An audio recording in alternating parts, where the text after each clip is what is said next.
guys, welcome back.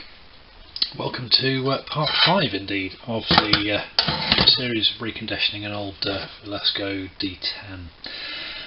This episode is going to relate to the stripping down and reconditioning of a rather tired and very badly patch painted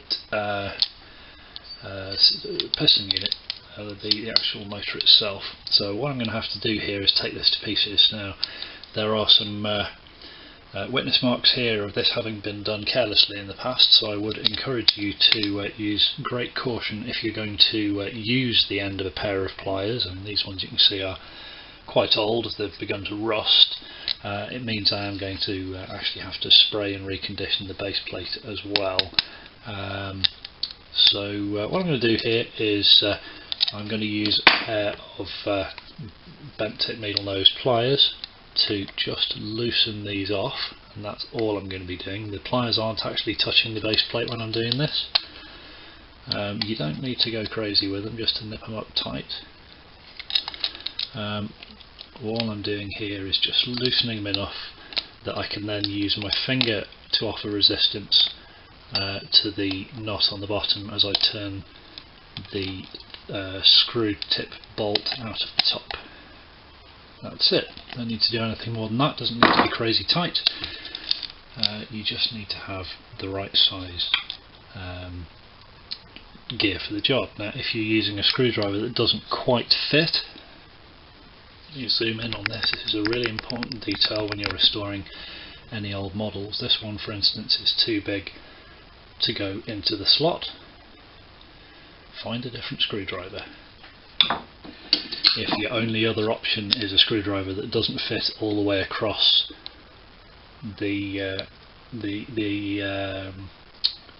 screw, or in this case bolt, get a different screwdriver.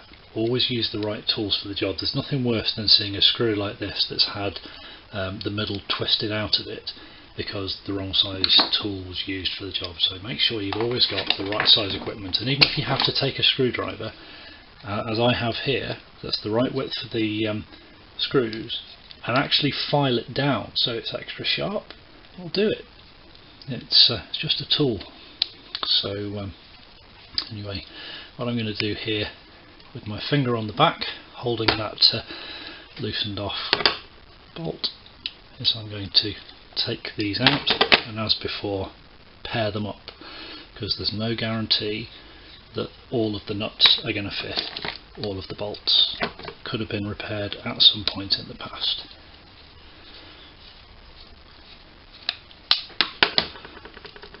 Same again. Now my usual habit is to refit these through the part that they've come off, to actually put them back into the black base plate here, but since I'm going to be painting these, it's not quite so easy in this instance. Now, the black legs there I am going to be touching up with model making tins of home roll enamel, so I can do that with it all still assembled, which is quite nice actually because it's running beautifully. The bearings in this are very, very smooth, so I'm reluctant to disassemble it unless I absolutely have to. So with this, I'm going to keep these 4 pairs of nuts and bolts separate because they relate to that, which as I say runs absolutely beautifully, but we'll keep those separate for now.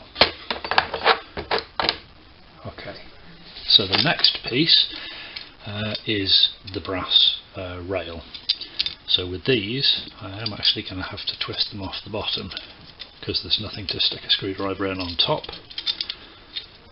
Lay these out in order. These will be the same each time, but just to make absolutely certain we're not going to make any problems for ourselves later, cross-threading or attaching the wrong thread.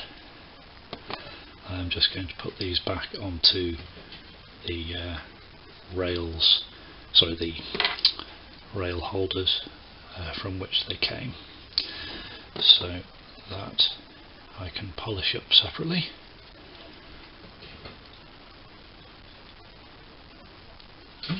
This one is already offering some resistance. There you go. Okay, so that is the handrail in one piece. These will slide off the end so that it can be polished. They can be a bit iffy sometimes about coming around corners. You might end up scratching the rail, so be very, very careful when doing that. I'm going to put that in the pot with the other components. So then we have the original, and these are slightly longer because these have to go not just through the bottom of this piece but actually through the base plate as well, so there's an extra couple of millimetres on these. Again, I've kept these paired rather than having a whole tray full of bolts and a whole tray full of nuts. Would encourage you to do the same.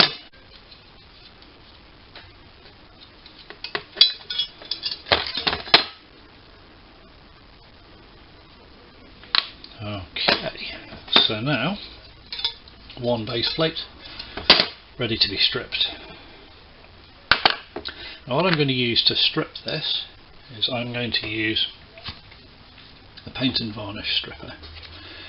This stuff you paint on, you leave it and apply a thick even coat of it, leave it for about an hour, then you splat on another coat, leave that for approximately an hour. You might not need a second layer. It's generally if you've got 2 or 3 layers of paint that you'd need to do that, and then we should be able to come along and just wash it off.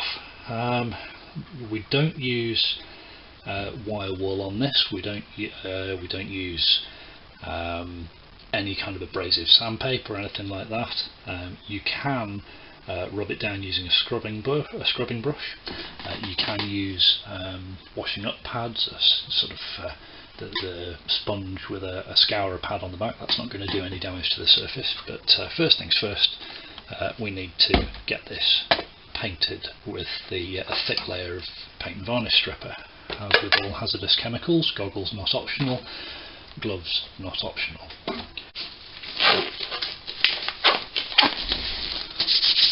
Okay, just give this a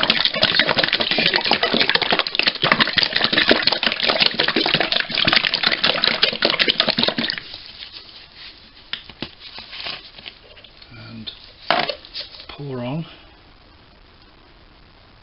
a generous amount. Now this is horrible stuff, but it does work. So I'll just splat this all around.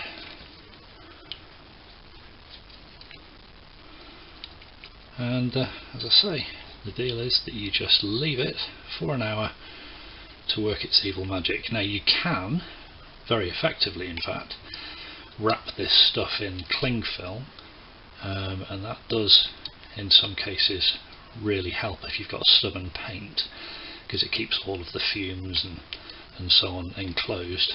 I'm not going to in this particular instance. What I'm going to do is drape a piece of cling film over the top of it once this is on, which will have pretty much the same effect.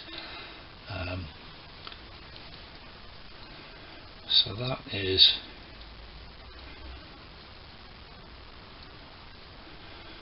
nicely coated.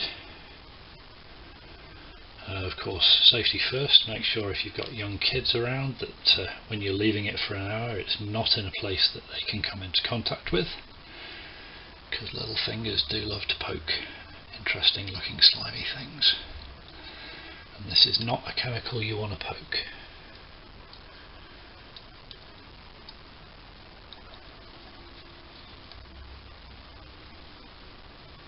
Okay, that'll do us for now. I am just going to go and grab my cling film. Bear with me please. Okay, so here we are. Bit of cling film, because I've splattered this onto the bottom of the plastic tray here anyway. That's nicely sealed in. Keep all those chemicals where they need to be to make a nice squishy mess of that horrible old paint.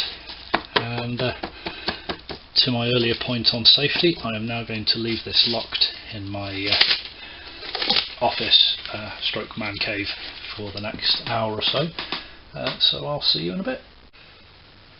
Okay, it's now a couple of hours later, and the stuff seems to be doing its job. Put some gloves on just in case this cling film leaks, but I should be able to see very quickly whether or not we're going to need any more paint stripper on this. Certainly you can see that it is certainly loosening it off. The red particularly is coming off, so I think I should pretty much be able to just wash this piece off, give it a good scrub with a nail brush, and it should be pretty much ready for primer. Yeah, that's great.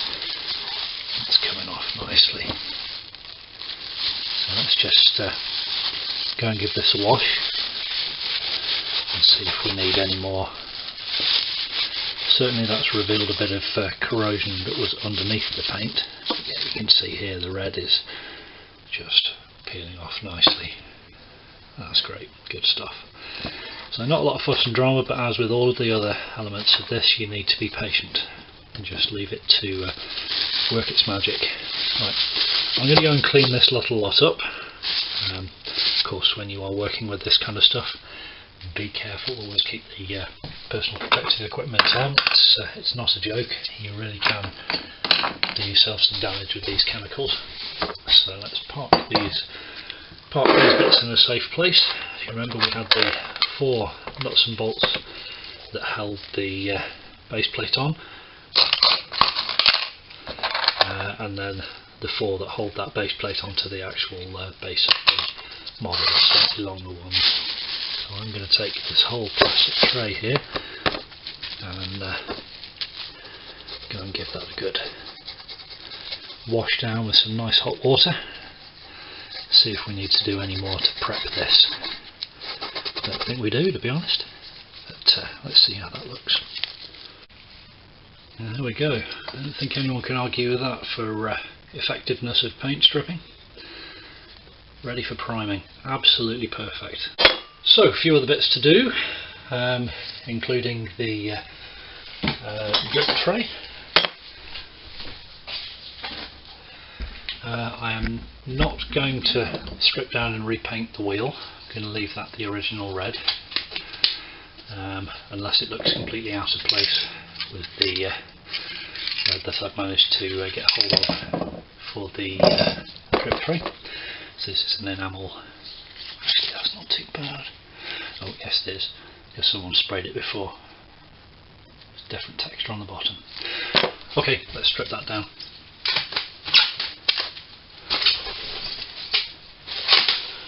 Either way of doing it, since I'm doing it anyway.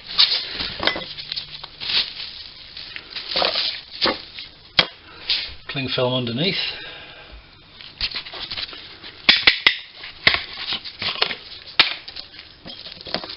Paint stripper on the bottom.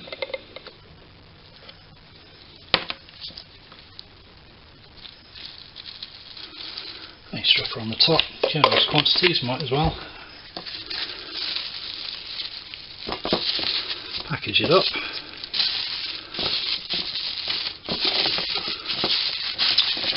Give it a good squish. Make sure all the surfaces are covered. And just leave it for a couple of hours. Job done. The engine mount is going to be painted grey, rust proofing primer first, then grey all over, and then I'll pick out the gutter there in red, the same red as the condensation tray, which of course when it's all finished will be mounted there. So first job is to spray them both down with brake cleaner to make absolutely certain that there's no grease or other contaminants on there.